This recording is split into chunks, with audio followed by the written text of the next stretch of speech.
ఎలా inter state travel అంటామో, inter country travel అంటామో, పలానా పారిస్ నుంచి పలానా హైదరాబాద్ కు వ్యక్తి వచ్చాడని ఎలా చెప్పుకుంటున్నాము, పలానా మార్స్ నుంచి పలానా జూపిటర్ కు వ్యక్తి వెళ్ళాడని చెప్పి అలాగే చెప్పుకుంటారంట. సో ఈ వ్యక్తి ఆరిజిన్ ప్లానెట్ జూపిటర్, అలా మానవ మనుగడ అంతా రకరకాల ప్లానెట్స్ కి వెళ్ళి సెటిల్ అయి ఉంటది అని చెప్పి ఎక్స్పర్ట్స్ చెప్తున్నారు. Humans will be inter planetary species.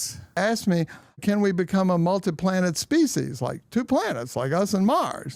Well, if that happens, you're on planet 1 instead of planet 2, there's a 50% chance we could do that.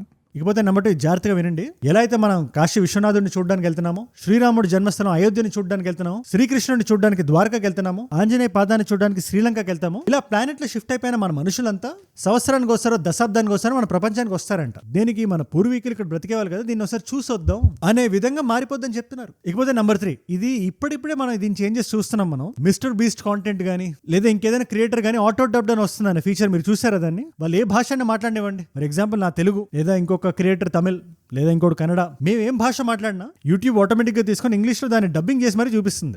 మీరు మొబైల్సే చూడండి, అది వచ్చిన రోజుల్లో ఒక బ్రిక్ పట్టుకున్నట్టు ఉండేది, ఒక పెద్ద, అది జేబులో కూడా పెట్టుకోలేదు, దాన్ని హ్యాండ్ సెట్ అని పిలిచేవాళ్ళు అప్పట్లో. మరి ఇవాళ ఎలా ఉంది సెల్ ఫోన్? అలాగే లాంగ్వేజ్ అనే కాన్సెప్ట్ కూడా ఒక ఆర్టిఫిషియల్ కాన్స్ట్రక్ట్ అవుతుందని, ఎవరైనా ఏ భాషను అవలీలుగా మాట్లాడేచ్చని మన మైండ్ లో చిన్న చిప్ ఉంటుంది. ఆ చిప్ లో ఒక చిన్న బటన్ మనం కొడితే లేదా activate so and so language అంటే మనం సో అండ్ సో ప్లేస్ కి వెళ్ళినప్పుడు ఆ భాషలో మనం అవలీలుగా మాట్లాడేయచ్చు. ఫస్ట్ ఆఫ్ ఆల్ అసలు భాషలే తగ్గిపోతాయి, ప్లానెట్లకు మారిపోయిన తర్వాత ఇంకా భాషలు ఎక్కడ మిగులుతాయని చెప్పి అంటున్నారు. కానీ భాషలు ఏదో అంతరించిపోతాయంటే నేను ఒప్పుకుందాన్ని, ముఖ్యంగా 1000 ఏళ్ల తర్వాత I don't think so. But అందరూ అన్ని భాషలు మాట్లాడగలుగుతారనే విషయాన్ని నేను నమ్ముతా. So if you convince yourself that learning languages is fun, it's easy, then the process of acknowledgement is going to be smooth.